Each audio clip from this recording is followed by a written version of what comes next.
Toga, Gayengwilodi Nyongats. I bring you greetings of peace from the Oneida people.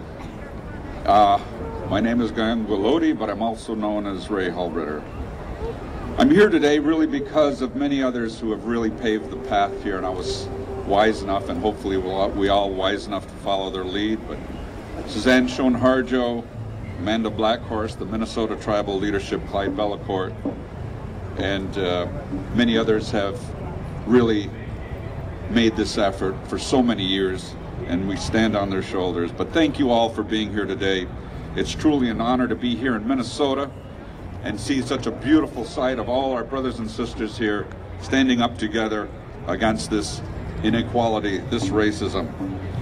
Minnesota is a place that throughout history has been a beating heart of the movement for social justice and equality. I don't have to explain to you why this fight is so critical. When pundits insist people of color have more important priorities than fighting to end the NFL's use of a dictionary-defined racial slur, they fundamentally misunderstand what this is all about. This is not just about a football team's name. This is about whether or not Indian people deserve to be treated with dignity and respect. This is about the seventh generation. This is about how our children view themselves. This is about fairness and equality. Clearly, Dan Snyder and the Washington team believe that Native people do not deserve to be treated as equals. They believe they have a right to continue profiting off and marketing on promoting a dictionary-defined, government-defined racial slur. It is important to remember the history of this word.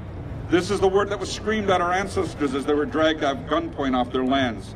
It is an epithet made by the team's name by the American history's most infamous segregationist, George Preston Marshall.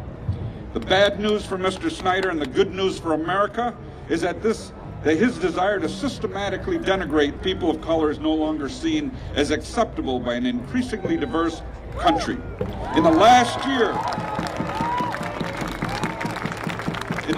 year, we have seen a broad coalition of civil rights groups, religious leaders, sports icons, public health organizations join our Change the Mascot campaign. We have also seen Republican and Democratic members of Congress, including the majority of the United States Senate, demand the Washington team stop promoting this slur. Even the President of the United States and the United Nations have weighed in, saying that it is time for a change. Not surprisingly, Mr. Snyder and the NFL have dug in their heels. And we should ask why. Why are they so stubbornly refusing to change? Some of the answer might be to do with profits. The NFL is a $9 billion a year global brand, and officials may fear that a decision to stop slurring Native Americans by changing the name will reduce their profits. But then economic studies have shown that a name change will probably do the exact opposite. It will probably spur fans to buy new merchandise with a new name, thereby boosting the league's revenues. As the great Frederick Douglass said, "Power concedes nothing without a demand." Our demand is simple. Stop treating Native peoples as a target of slurs. Change the name and start treating us the way we have deserved to be treated for hundreds of years, as equals.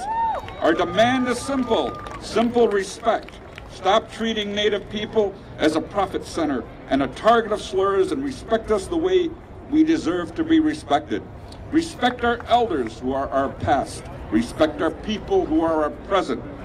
Most important, respect our children who are our future. Change the name.